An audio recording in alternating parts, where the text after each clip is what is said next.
ॐ श्रीपरमात्मने नमः। अथ पञ्चमोऽध्यायः। अर्जुन उवाच सन्न्यासं कर्मणां कृष्ण पुनर्योगं च शंससि यच्छ्रेय एतयोरेकं तन्मे ब्रूहि सुनिश्चितम्। अर्जुन बोले, हे कृष्ण, आप कर्मों के संन्यास की और फिर कर्मयोग की प्रशंसा करते हैं, इसलिए इन दोनों में जो एक मेरे लिए भली भांति निश्चित कल्याणकारक साधन हो उसको कहिए।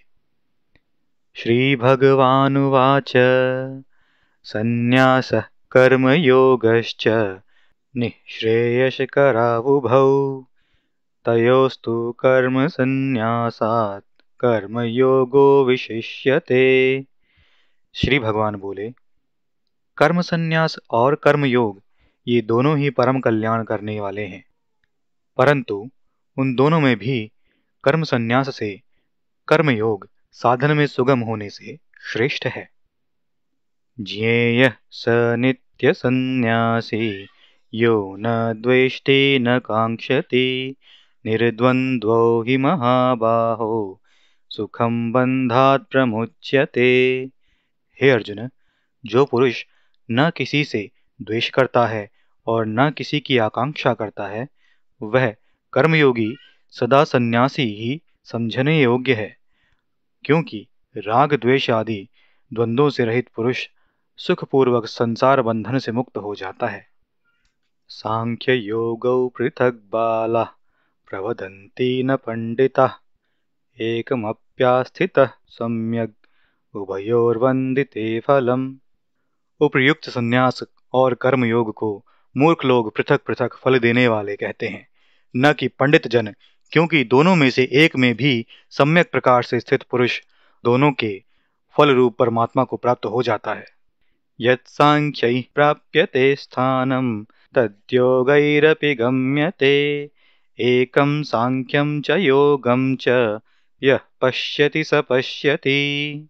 ज्ञान योगियों द्वारा जो परम धाम प्राप्त किया जाता है, कर्म योगियों द्वारा भी वही किया जाता है। इसलिए जो पुरुष ज्ञान योग और कर्म योग को फल रूप में एक देखता है, वही यथार्थ देखता है। संन्यासस्तु महाबाहो दुःखम् आप्तुमयोगतः योगयुक्तो मुनिर्ब्रह्म न चिरेणाधिगच्छति। परंतु हे अर्जुन, कर्म योग के बिना संन्यास अर्थात मन, इंद्रिय और शरीर द्वारा होने वाले संपूर्ण कर्मों में कर्तापन का त्याग प्राप्त होना कठिन है, और भगवत स्वरूप को मनन करने वाला कर्मयोगी पर ब्रह्म प्राप्ति को शीघ्र ही प्राप्त हो जाता है। योग युक्तो विशुद्धात्मा विजितात्मा जितेन्द्रिय सर्वभूतात्म भूतात्मा कुर्वन्नपि न लिप्यते। जिसका मन अपने वश में है, जो जितेंद्रिय एवं विशुद्ध अंतःकरण वाला है और संपूर्ण प्राणियों का आत्मस्वरूप परमात्मा ही जिसका आत्मा है, ऐसा कर्मयोगी कर्म करता हुआ भी लिप्त नहीं होता। नैव किंचित करोमीति युक्तो मन्यते तत्त्ववित् पश्यन् श्रवन् स्पृशन् जिघ्रन् अश्नन् गच्छन् स्वपन् श्वसन् प्रलपन् विसृजन् गृह्णन् उन्मिषन् निमिषन्नपि इन्द्रियाणीन्द्रियार्थेषु वर्तन्त इति धारयन्। तत्व को जानने वाला सांख्य योगी जो देखता हुआ, सुनता हुआ, स्पर्श करता हुआ, सूंघता हुआ, भोजन करता हुआ, गमन करता हुआ, सोता हुआ, श्वास लेता हुआ, बोलता हुआ, त्यागता हुआ, ग्रहण करता हुआ तथा आंखों को खोलता और मूंदता हुआ भी सब इंद्रियां अपने अपने अर्थों में बरत रही हैं, इस प्रकार समझकर निस्संदेह ऐसा माने कि मैं कुछ भी नहीं करता हूँ। ब्रह्मण्याधाय कर्माणि संग त्यक्त्वा करोति यः लिप्यतेन स पापेन पद्मपत्रमिवाम्भसा। जो पुरुष सब कर्मों को परमात्मा में अर्पण करके और आसक्ति को त्याग कर कर्म करता है, वह पुरुष जल से कमल के पत्ते की भांति पाप से लिप्त नहीं होता। कायेन मनसा बुद्ध्या केवलैरिन्द्रियैरपि योगिनः कर्म कुर्वन्ति संग त्यक्त्वात्मशुद्धये। कर्मयोगी ममत्व बुद्धि रहित केवल इंद्रिय, मन, बुद्धि और शरीर द्वारा भी आसक्ति को त्याग कर अंतःकरण की शुद्धि के लिए कर्म करते हैं। युक्तः कर्मफलं त्यक्त्वा शान्तिमाप्नोति नैष्ठिकीम् अयुक्तः कामकारेण फले सक्तो निबध्यते। कर्मयोगी कर्मों के फल का त्याग करके भगवत प्राप्ति रूप शांति को प्राप्त होता है और सकाम पुरुष कामना की प्रेरणा से फल में आसक्त होकर बंधता है। सर्वकर्माणि मनसा सन्न्यस्यास्ते सुखं वशी नवद्वारे पुरे देहि नैव कुर्वन्न कारयन्। अंतःकरण जिसके वश में है ऐसा सांख्य योग का आचरण करने वाला पुरुष न करता हुआ और न करवाता हुआ ही नव द्वारों वाले शरीर रूप में सब कर्मों को मन से त्याग कर आनंद पूर्वक सच्चिदानंद घन परमात्मा के स्वरूप में स्थित रहता है। न कर्तृत्वं न कर्माणि लोकस्य सृजति प्रभु न कर्मफल संयोगम स्वभावस्तु प्रवर्तते। परमेश्वर मनुष्यों के न तो कर्तापन की, न कर्मों की और न कर्मफल के संयोग की ही रचना करते हैं, किंतु स्वभाव ही बरत रहा है।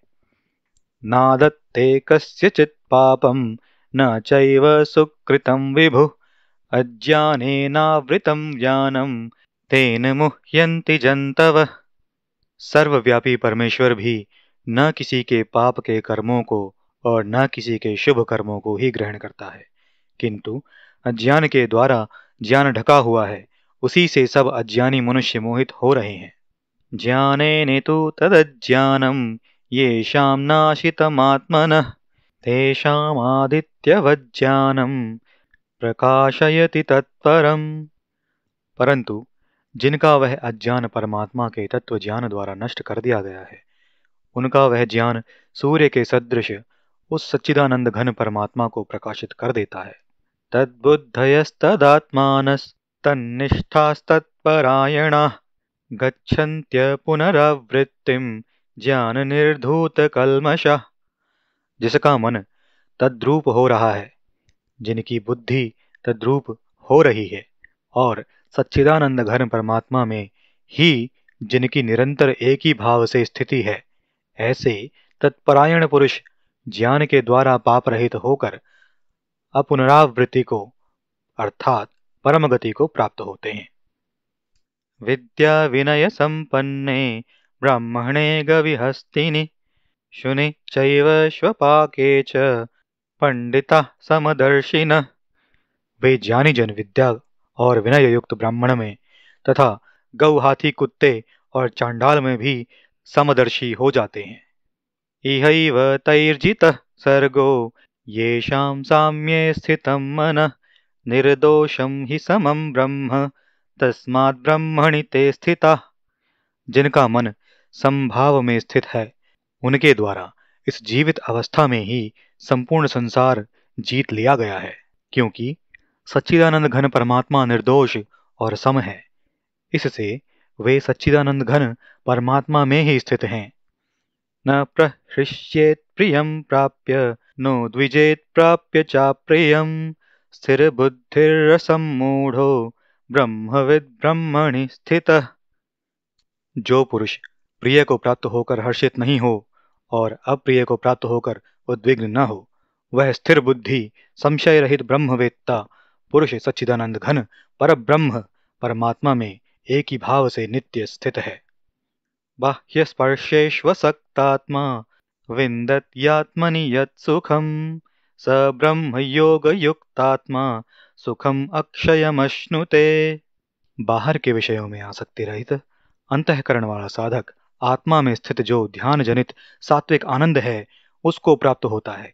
तदनंतर वह सच्चिदानंद घन पर ब्रह्म परमात्मा के ध्यान रूप योग में अभिन्न भाव से स्थित पुरुष अक्षय आनंद का अनुभव करता है। ये ही संस्पर्शजा भोगा दुःख योनय एव ते आद्यन्तवन्तः कौन्तेय न तेषु रमते बुधः। जो ये इंद्रिय तथा विषयों के संयोग से उत्पन्न होने वाले सब भोग हैं, वे यद्यपि विषयी पुरुषों का सुख रूप भासते हैं, तो भी दुख के ही हेतु हैं और आदि अनंत वाले अर्थात अनित्य हैं। इसलिए हे अर्जुन, बुद्धिमान विवेकी पुरुष उनमें नहीं रमता। शक्नोति हैव यः सोढुं प्राक्शरीरविमोक्षणात् कामक्रोधोद्भवं वेगं स युक्तः स सुखी नरः। जो साधक इस मनुष्य शरीर में शरीर का नाश होने से पहले पहले ही काम क्रोध से उत्पन्न होने वाले वेग को सहन करने में समर्थ हो जाता है, वही पुरुष योगी और वही सुखी है। योऽन्तः सुखोऽन्तरारामस्तथान्त ज्योतिरेव यः स योगी ब्रह्म निर्वाणम ब्रह्म भूतोऽधिगच्छति। जो पुरुष अंतरात्मा में ही सुख वाला है, आत्मा में ही रमण करने वाला है तथा जो आत्मा में ही ज्ञान वाला है, वह सच्चिदानंद घन परब्रह्म परमात्मा के साथ एक ही भाव को प्राप्त सांख्य योगी शांत ब्रह्म को प्राप्त होता है। लभन्ते ब्रह्म निर्वाणम ऋषयः क्षीणकल्मषाः छिन्नद्वैधा यतात्मानः सर्वभूतहिते रताः। जिनके सब पाप नष्ट हो गए हैं, जिनके सब संशय ज्ञान के द्वारा निवृत्त हो गए हैं, जो संपूर्ण प्राणियों के हित में रत हैं और जिनका जीता हुआ मन निश्चल भाव से परमात्मा में स्थित है, वे ब्रह्मवेत्ता पुरुष शांत ब्रह्म को प्राप्त होते हैं। काम क्रोध वियुक्तानां यतीनां यतचेतसाम् अभितो ब्रह्म निर्वाणं वर्तते विदितात्मनाम्। काम क्रोध से रहित जीते हुए चित्त वाले पर ब्रह्म परमात्मा का साक्षात्कार किए हुए ज्ञानी पुरुषों के लिए सब ओर से शांत पर ब्रह्म परमात्मा ही परिपूर्ण है। स्पर्शान् कृत्वा बहिर्बाह्यांश्चक्षुश्चैवान्तरे भ्रुवोः प्राणापानौ समौ कृत्वा नासाभ्यन्तरचारिणौ यतेन्द्रियमनोबुद्धिर्मुनिर्मोक्षपरायणः विगतेच्छा भय क्रोधो यह सदा मुक्त एव सः। बाहर के विषय भोगों को न चिंतन करता हुआ बाहर ही निकाल कर और नेत्रों की दृष्टि को भ्रिकुटी के बीच में ही स्थित करके तथा नासिका में विचरने वाले प्राण और अपान वायु को सम करके जिसकी इंद्रियां, मन और बुद्धि जीती हुई है, ऐसा जो मोक्ष परायण मुनि इच्छा भय क्रोध से रहित हो गया है, वह सदा मुक्त ही है। भोक्तारं यज्ञ तपसां सर्वलोकमहेश्वरं सुहृदं सर्वभूतानां ज्ञात्वा मां शांतिं मृच्छते। मेरा भक्त मुझको सब यज्ञ और तपों का भोगने वाला, संपूर्ण लोकों के ईश्वरों का भी ईश्वर तथा संपूर्ण भूत प्राणियों का सुहृद अर्थात स्वार्थ रहित दयालु और प्रेमी, ऐसा तत्व से जानकर शांति को प्राप्त होता है। ओम तत्सदिति श्रीमद्भगवद्गीतासूपनिषत्सु ब्रह्म विद्यायां योगशास्त्रे श्रीकृष्णार्जुन संवादे कर्म संन्यास योगो नाम पंचमोऽध्यायः।